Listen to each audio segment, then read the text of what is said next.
Çdo qytetar në çdo cep të Shqipërisë, ne duhet bëjmë shumë kujdes për sa i përket marrëdhënies që ne kemi me mjedisin dhe mënyrës se si sillemi në territor, pasi qofte edhe aksidente të vogla që ndodhin,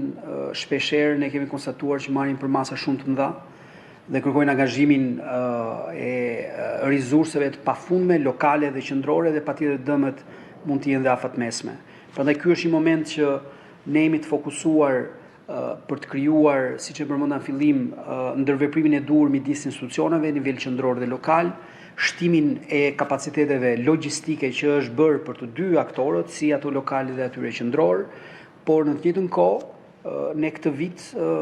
shumë shpejt do dalim me një paketë edhe mbështetëse për të gjithë ata të cilët janë në linjën e parë të përgjigjes kundrejt këtyre fatkesive në territor. Dhe ne atë bonus që shpeshherë japim të gjithë zjarfiksëve në fund të sezonit të zjarreve, në fakt qeveria do dalë shumë shpejt një propozim që ky bonus të shpërndahet për gjithë ata të cilët luftojnë me këto episode në fillim të sezonit, brenda muajit korrik, duke marrë në konsiderat gjithë shtrimin e këtij sezoni deri në mes të muajit shtator. Do të merren hapat e duhur edhe me bashkëpunimin midis Ministrisë së Brendshme dhe patjetër Ministrisë së Mbrojtjes për të garantuar motivimin e duhur dhe të burimeve njerëzore për sa i përket përballimit të kësaj